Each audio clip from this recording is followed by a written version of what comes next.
My name is Nina Palmer. I'm 34 years old, and until a few months ago, I thought I understood what partnership meant. I thought supporting the person you love, emotionally, financially, practically, was just what you did when you were building a life together. For 13 years, I carried more than my share without complaint. I thought that made me stable, loyal, strong. It turns out it just made me blind. I remember the night everything began to crack with uncomfortable clarity. It was a Tuesday, the kind of Tuesday that stretched into forever. I had just finished a 12-hour shift at the plant where I design mechanical systems for industrial equipment, work that requires precision, patience, and usually a full night's sleep.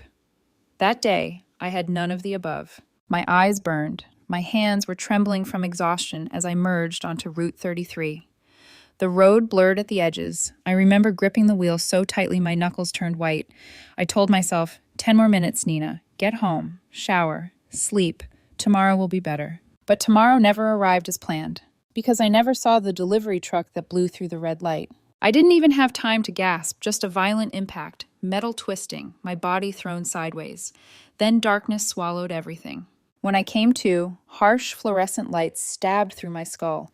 The antiseptic smell of a hospital room clawed at my senses. I tried to move, pain ripping through my ribs like a serrated knife. A cold pressure wrapped around my left leg. A voice at my side said, "Easy, don't try to turn. You've been through a lot." Dr. Ellis, calm, precise, steady, in a way that made me feel almost safe. "You're lucky, Ms. Palmer," he said. 3 broken ribs, a fractured leg, a concussion. If that truck had hit you 2 feet to the right, we'd be having a very different conversation." Lucky. I'd never understood how a word could feel so cruel and reassuring at the same time. I was still trying to piece together the fragments when the door opened and Adrian walked in. My boyfriend of 13 years, the man whose voice I expected to break with worry, whose hands I thought would tremble as they touched mine, whose eyes I hoped would soften the moment he saw me injured. But instead, he paused in the doorway like he was walking into a meeting he didn't want to attend. No flowers, no panic, not even relief. Just a tight expression I recognized from the nights he'd scold me about the electricity bill or the cost of groceries. His designer jacket still on, sunglasses hooked casually into the collar like he had somewhere better to be. His first words weren't, "Nina, are you okay?" They were, "Do you know what our deductible is for something like this?"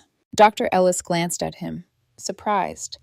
I stared at Adrian, waiting for the real question to follow. Something human, something kind. But nothing came. When Dr. Ellis recommended keeping me for 2 more nights for observation due to internal bruising, Adrian immediately objected. 2 nights? She looks fine. She can rest at home. Can't you discharge her today? Dr. Ellis explained the risks. Internal bleeding, complications, mobility issues. Adrian nodded mechanically, but his eyes were empty. His mind elsewhere. Numbers, bills, expenses, calculating behind his gaze like a spreadsheet. And then, in front of both the doctor and the nurse, he said it. "She isn't worth a hospital bill like that." Time didn't stop, it collapsed. I felt something deep inside me freeze, like winter air creeping into bone. I waited for him to realize what he had just said, to apologize, to look horrified, but he didn't even flinch. Dr. Ellis looked at me with the kind of sympathy usually reserved for people receiving far worse news than a medical diagnosis. Adrian turned back to his phone, already scrolling, already elsewhere. And all I could do was smile, a small, tired, broken thing, and whisper, "You're right. Don't waste your money on me." He seemed satisfied with that, like he had won an argument I didn't remember starting. After Dr. Ellis left, Adrian sat in the chair near the window. He didn't look at me. He double-tapped photos on social media, chuckled at memes, sighed about the hospital parking fee like it was the greatest burden of his day. "You'll be fine," he said eventually. "I have dinner plans with clients tonight, so I can't stay long. I'll come back tomorrow." He left 20 minutes later. Didn't ask if I needed water, didn't adjust my blanket, didn't touch my hand. He just walked out. The door clicked shut with a softness that felt more final than any slam. I spent that night alone. My phone stayed silent. No message from him, no call, just the steady beep of machines and the aching realization that the man I'd built a life with saw me as a financial burden. Hours passed. Nurses checked in. Pain meds blurred the world at the edges. And every time I closed my eyes, I heard his voice again. "She isn't worth the hospital bill." I replayed that moment each time, hoping it would hurt less. It didn't. For 8 years, I had worked 60-hour weeks to help support us. I paid for his networking events, his career change, his wardrobe, helped him get approved for loans he couldn't qualify for alone. I believed in him more than he ever believed in me. Yet lying there broken, I realized he had calculated my value and found me lacking. Something inside me shifted. Quiet, cold, a tectonic plate settling after years of strain. Dr. Ellis kept me one more night. Thank God he did. My ribs still felt like shattered glass. My leg throbbed every time I shifted an inch. The next morning, I called Adrian to update him. His sigh on the other end was heavy, familiar. That's more money, Nina. Fine, one more night. He didn't visit. Not that day, not the next. When I was finally discharged, he picked me up in our SUV, the one I co-signed for, the one he exclusively drove. He talked nonstop about a new restaurant downtown he wanted to try. But not now, he said. Not after the accident. Like it was something I had done to him. I sat in the passenger seat, my leg in a brace, ribs so tightly wrapped, I could barely breathe. I watched the scenery blur past the window, and for the first time since the crash, I wasn't afraid of what had happened. I was afraid of what I no longer felt. 13 years of love, arguments, memories, intimacy, replaced with nothing. A hollow, a silence, a space big enough to swallow everything we once were. And that terrified me more than the accident ever could. The thing they don't tell you about healing is that the body moves faster than the heart. Within a few days, my concussion fog began to clear. My ribs still screamed when I laughed, though nothing in my house inspired laughter anymore, but I could walk a few steps with crutches. My mind, however, stayed bruised in places no scan could reach. Adrian barely came home. Of the first 14 nights after I returned from the hospital, he was home for maybe 4. And even then, he arrived long after midnight, smelling faintly of cologne that wasn't his, makeup smudges that didn't belong to me, dusting his shirt collars. Client dinners, he'd say as he unbuttoned his jacket. Networking events, he'd insist as he scrolled through his phone. Brand collaborations, he'd murmur while washing lipstick stains off his wine glasses. I had stopped asking after night 3. I didn't have the strength to chase answers from someone who treated honesty like a luxury item. On day 6 of being home, I called the one person who had never sugar-coated Adrian's nature. My older sister, Chloe. Chloe, 38, practical in ways I envied, a paralegal at a family law firm in Columbus. She didn't do drama. She did facts, evidence, strategies, things that made sense. When she picked up, I didn't even finish the first sentence before her voice softened, in that rare way she reserved only for me. Nina, come over. I hadn't cried since the hospital, but hearing her say that nearly undid me. She lived in a cozy brick townhouse with plants that actually thrived, and a kitchen that always smelled like lemon and rosemary. Sitting at her table was like stepping into a safer version of reality. She made tea. She didn't touch her cup until I finished telling her everything. What Adrian said in the hospital, how he had disappeared into his curated online world afterward, how I felt like a prop he used for the illusion of stability. When I finished, Chloe leaned back, folded her arms, and said the words I had been too afraid to admit. Protect yourself first. She slid her laptop across the table. Let's get started. I blinked. Started on what? Your life, she said simply. She walked me through things I should have known but never bothered to learn because Adrian always said he would handle the money stuff. Chloe opened a new bank account for me at a different bank. She helped me redirect my payroll deposits there. She pulled up information on Ohio cohabitation asset division laws. She explained exactly what to document: expenses, purchases, evidence of financial neglect. Her instructions were crisp, almost surgical. Move quickly. People like Adrian, they drain accounts the second they sense they're losing control. I tried to defend him. Adrian would never... Chloe's eyebrow lifted. That look meant, you know better. I didn't argue. The next morning, when I checked our joint credit cards online, the screen nearly made me drop my phone. $8,000. In just 2 weeks. Designer bags, spa services, upscale restaurants, charges at boutique fees I'd never been inside, 2 purchases from a men's fragrance boutique I didn't recognize, scents he never wore around me. I stared at the statement so long my eyes blurred. My hands shook as I called the credit companies. One by one, I canceled cards, removed him as an authorized user, closed accounts, froze lines he had once insisted we keep open for emergencies. Apparently, in his world, emergencies included luxury sneakers and champagne brunches he never invited me to. I called my health insurance next, removed him as a dependent, updated my emergency contacts, changed passwords I had foolishly shared for years. By evening, I had a folder on my laptop titled Exit Plan. Chloe helped me draft formal cohabitation separation papers, the kind that would hold up legally if Adrian tried to retaliate. When she printed them, her printer hummed like a quiet drum roll. I stared at the stack. "This feels final," I whispered.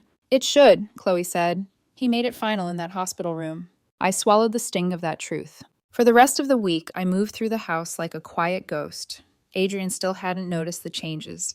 He still breezed in and out like I was furniture, useful when he needed comfort, invisible when he didn't. On Thursday night, he came home wearing a new jacket, one I knew I didn't buy, one he didn't have money for, one he couldn't afford without the credit card he assumed still worked. He tossed his keys onto the counter and frowned at the empty fridge. "Nina, seriously, there's nothing here. You could have at least ordered groceries." I sat on the couch, my leg elevated, a notebook beside me filled with dates and times of his absences. He didn't even look at me long enough to notice the way I was holding my ribs, as if they might crack again. Soon, he wouldn't have to worry about groceries at all. Soon, he wouldn't have to worry about me at all. He walked upstairs humming, clueless, confident, careless. Behind him, on the coffee table, Chloe's neatly organized separation papers waited inside a plain manila envelope. His name on the front, mine on the signature line. His ignorance wasn't bliss. It was the pause before an earthquake, and it was coming for him fast. Adrian's unraveling didn't begin with a scream. It began with a declined card. I was at a follow-up appointment with Dr. Ellis that morning. The first time I'd been out of the house alone since the accident. He examined my ribs, tested my balance, reviewed my scans. His voice held that calm optimism that felt almost foreign after weeks of Adrian's clipped tones. "You're healing well," he said. "Another couple of weeks on the brace. Try not to overdo anything." I smiled. "Trust me, I don't feel like overdoing much." He signed the final release note and handed it to me. "You're stronger than you think, Ms. Palmer." I didn't feel strong, not yet, but I tucked the paper into my bag anyway. When I got home, the garage door opened to a sound I didn't expect. Frantic footsteps pacing across the kitchen floor. My heart rate kicked up, not from fear, but from knowing this moment had finally arrived. Adrian was standing at the kitchen table, laptop open, phone buzzing nonstop, half a dozen receipts scattered like confetti from the demise of his financial freedom. He didn't say hello. He didn't ask about my appointment. He didn't even look at the brace on my leg. Instead, he held up his credit card like it had personally betrayed him. "Why are my cards not working?" Not a question, an accusation. I set my keys on the counter carefully, deliberately. My ribs ached from the tension I already felt building, but I kept my voice steady. "I canceled them." The silence that followed was sharp enough to cut the air. His eyebrows knit together in disbelief, like I had spoken a language he didn't understand. "You canceled my cards?" "They weren't yours. They were ours. Joint accounts, which I closed." His mouth opened, closed, then opened again. "Why the hell would you do that?" I leaned against the counter, not out of fear, but to take pressure off my injured leg. And then, with a calmness I didn't know I possessed, I said the words that had been sitting in my chest since the hospital room. "Because you told Dr. Ellis I wasn't worth the hospital bill, so I assumed you'd want the money for more important things. For you." He froze. Not dramatically, not theatrically. Just stopped. His face flickered, confusion, disbelief, then irritation settling behind his eyes like a storm cloud.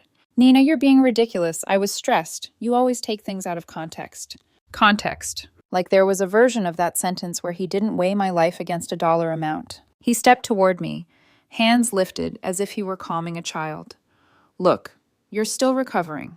You're emotional. I get it. But canceling the accounts, removing me from the insurance, that's insane." "It was necessary," I said quietly. He scoffed. Actually scoffed. "This is punishment. That's what this is." "No," I corrected. "This is protection."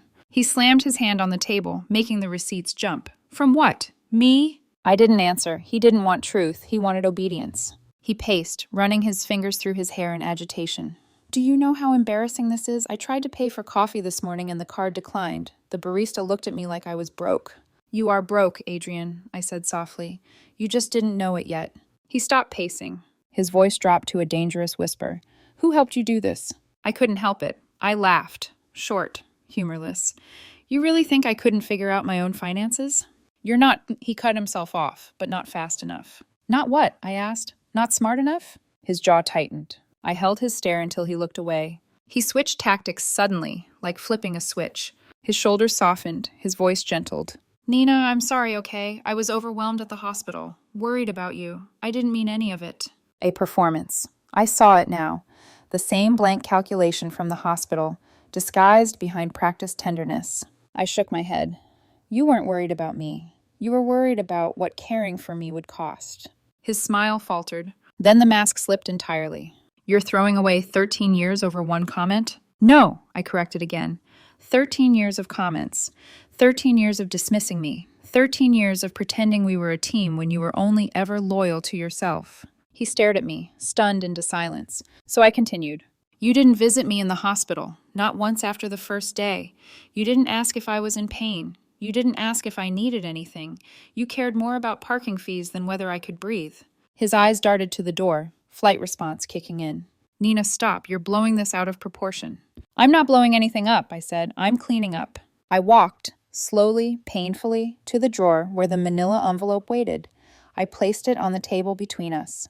He stared at it like it was a bomb. What is this? Cohabitation separation, I said. We're done, Adrian. His breathing hitched. You're not serious. I'm very serious. He didn't open it. He didn't need to. His face told me he already knew. His mouth twisted into something bitter and ugly. So after everything I've done for you, I laughed again, softer this time, sadder. What you've done for me, Adrian, you've drained me for years. His voice cracked into a shout. You can't do this. But it was already done. Consider yourself served, I said quietly. For a second, he looked like he might cry. For another second, he looked like he might explode. Instead, he grabbed his keys and stormed out without another word. The door slammed so hard my ribs throbbed. I sank onto a chair, exhaustion sweeping through me like a tide. Not fear, not regret, just relief. The earthquake had hit. The thing about Adrian, something I hadn't allowed myself to truly see until now, was that he didn't cope with loss. He simply refused to accept it existed. In his world, problems were temporary inconveniences, solvable through charm, manipulation, or brute insistence. He believed he could talk his way out of anything. But you can't negotiate with consequences. And for the first time in 13 years, Adrian was drowning in them. 2 days after he stormed out, he came back with an entirely different performance loaded into his emotional arsenal. He knocked, softly, like he was the one afraid of waking a sleeping giant. I opened the door cautiously. He stood there holding a takeout bag from my favorite Thai place, the same one he always complained was too greasy and overpriced. Nina, he said gently, can we talk? He had trimmed his beard, worn a casual sweater instead of his usual ostentatious jackets. He looked normal, approachable, the Adrian I used to love, or at least the one I used to believe in. He walked into the kitchen and set the food on the counter like a peace offering. I thought you might not have had time to cook, he said quietly. My legs fractured, Adrian, not my hands. He winced. Right, sorry. We sat. He opened the cartons. He served me first, a detail he never once bothered with during our 13 years together. Then he spoke in the softest voice I had heard from him since our early 20s. I messed up, Nina. I know that now. Which part? I asked. The part where you said I wasn't worth the hospital bill? Or the part where you abandoned me for 2 weeks while I recovered alone? He flinched like the words physically hit him. I was scared, he insisted. Terrified. When I saw you in that hospital bed. Don't, I cut in. You weren't terrified for me. You were terrified of the cost of me. He opened his mouth, but I lifted a hand, stopping him. Adrian, you don't get to rewrite what happened. He swallowed hard, then tried something new. I love you, Nina. We can fix this. We always fix things. I stared at him. We don't fix things, Adrian. I fix things. You benefit. He blinked, stunned. He wasn't used to me saying the quiet truth out loud. When he realized the softness wasn't working, his expression shifted, a subtle hardening around the eyes, switching tactics again, and now the real aftershocks were coming. By the next morning, the sweetness was gone. I woke to the sound of drawers opening, roughly. Adrian was in our closet, yanking hangers back and forth. What are you doing? I asked, bracing myself on my crutches. Looking for my passport, he snapped. Why? I might go to Florida for a bit, stay with friends, clear my head. He paused. You're welcome to come, if you stop being dramatic. There it was, the real Adrian. I didn't respond. Silence was the one thing he couldn't manipulate. He finally found the passport, shoved it into a duffel bag, and looked at me expectantly, like I was supposed to protest, plead, cling. I didn't. He left with the same energy he always had when trying to guilt-trip me into chasing after him. Later that afternoon, my phone buzzed. 15 missed calls, 11 messages, all from Adrian. The first message, why is the joint account empty? The second, why can't I access the savings? The third, call me now. Then, I can't pay my rent at the studio. Do you know how this makes me look? WTF, Nina. And finally, answer me or I swear. I stopped reading. Chloe's voice echoed in my head. Document everything. So I screenshotted every message, saved them to the folder on my laptop, and blocked his number for the evening. My heart didn't race. My ribs didn't ache. My breath stayed steady. He had always assumed access to my life, my money, my time was his right. The word no had never belonged to our relationship, until now. For the first time, I didn't follow. The next morning, a voicemail waited on my phone, from the HR department at my job. Hi, Miss Palmer. We're calling to verify a change request. Someone attempted to add an individual named Adrian Hayes to your health insurance plan using your employee ID and personal data. I closed my eyes. Of course he did. HR continued.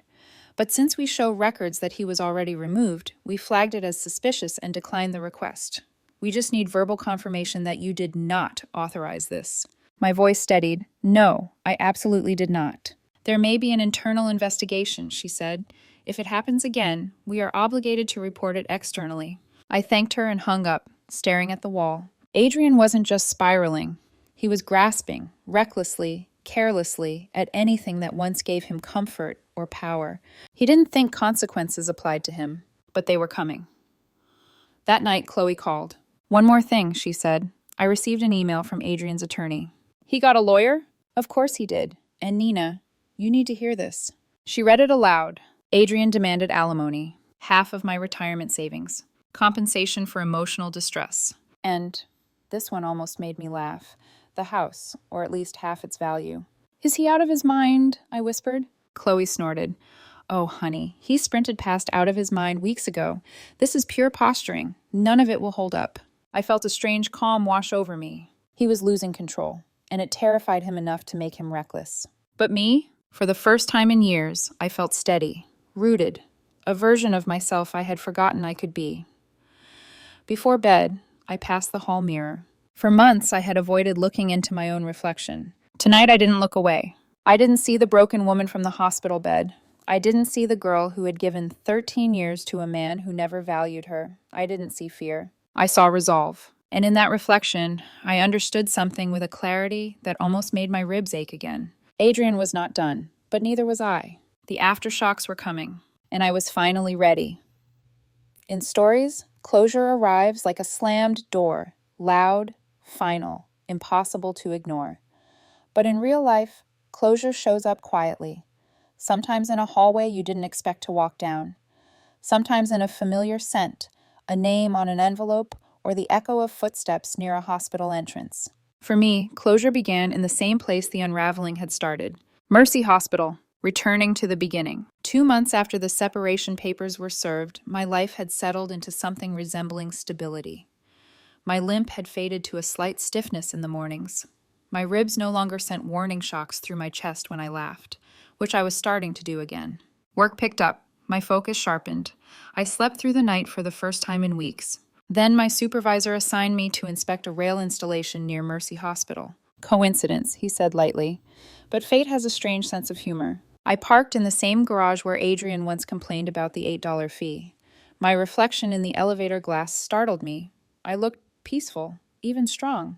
When the doors opened, a breeze swept in, carrying the hospital scent I thought I'd never want to smell again. It should have triggered me. It didn't. Instead, it felt like walking into the last chapter of a story I had outgrown. I wasn't expecting to see him, but life rarely asks for permission. The man on the bench. There he was. Adrian sat on a bench outside the ER, the same entrance where an ambulance had delivered me broken and bleeding months before. His posture was hunched, shoulders curled inward. His hair, once meticulously styled for his online persona, was tied back sloppily. His clothes hung on him like they belonged to someone else. He held a folder against his chest tightly, like it was the only thing keeping him warm. For a moment, he didn't notice me. When he finally looked up, slowly, as if lifting his gaze required strength he no longer had, our eyes met. Recognition flickered, then panic, then resignation. He didn't stand. He just spoke my name. Nina. Flat, quiet, defeated. I walked toward him, every step slow, deliberate. Not out of fear, but because part of me needed this moment to be real. "What are you doing here?" I asked. He lifted the folder in his trembling hands. "Financial aid forms," he murmured. "I need help. For a procedure. Insurance won't cover it." He didn't specify what kind. I didn't ask.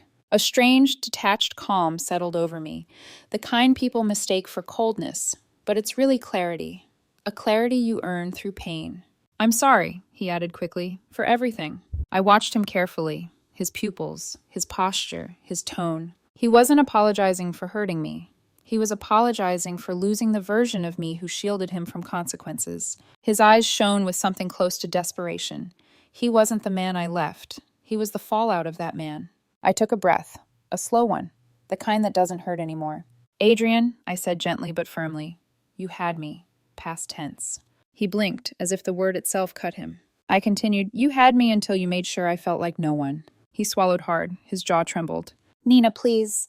I shook my head. "There's nothing left to fix." A long silence cracked the air between us. Finally, I stepped back, not in fear, in finality. "I hope you figure things out," I said, "but I can't be part of this anymore." Then I turned and walked away. His voice cracked through the air one last time. "Nina!" But I didn't turn around. The call that changed everything. 2 weeks passed without a word from him, until one late afternoon my phone rang. It was Chloe. "You sitting down?" she asked. My stomach twisted. Do I need to be? Probably. I sank into my kitchen chair. "Adrian's under investigation," she said plainly. "Insurance fraud." My heart paused, in shock, not sorrow. Chloe continued. "After you saw him at the hospital, he tried again to get your old insurance to cover his procedure. He falsified documents claiming you were still together, that you authorized it." I pressed my fingers against my forehead. "He didn't." "He did," she said. "And because HR already flagged his previous attempt, the insurance company caught it immediately. They reported it. The fraud unit was involved. Adrian was facing possible charges." "Chloe," I whispered, "why would he—" "Because people like Adrian don't understand consequences until they're drowning in them," she said. "He thought he could guilt you back into his life, and when that didn't work, he tried to use your name anyway." There was no anger in her voice, just weary disappointment. I didn't speak for a long time, not because I felt guilty, but because I suddenly understood something that hurt far deeper. Adrian wasn't broken because I left him. He was broken because he never learned how to stand on his own. The quiet endings. The final blow didn't come from a courtroom or a confrontation. It came in a simple white envelope, one that arrived in my mailbox the following morning. From Mercy Hospital. My chest tightened as I opened it, not from pain but from memory. And then my breath caught. Amount due, $0 paid in full. My insurance had covered more than expected. The hospital had written off the rest as financial aid I had unknowingly qualified for. I sat at my dining table, holding the paper between my hands. Not trembling, not crying, just breathing. In my filing cabinet, I placed the letter next to the separation decree. Both marked as resolved. Both now symbols of a chapter that had finally, fully closed. The final news. That night, while I was chopping vegetables for dinner, the local news played in the background. A Columbus man is facing charges for falsified insurance documents. I didn't need to hear the name. I kept chopping. Steady, calm, whole. The truth about beds. Someone once commented on one of my posts months ago. People make their own beds and eventually have to lie in them. I used to think that phrase was about punishment or karma, but now I understand. Beds aren't punishments. They're choices. Every word Adrian spoke, every bill he resented, every moment he chose his image over humanity, every attempt to manipulate, drain, control. All those choices built a world he now had to live in. And I finally stepped out of it. For the first time in years, the air tasted like freedom. And for the first time in my life, I was building a world of my own. One where my worth wasn't measured in deductibles or expenses. One where my voice wasn't silenced by someone else's entitlement. One where healing didn't require permission. I wasn't victorious. I wasn't bitter. I was simply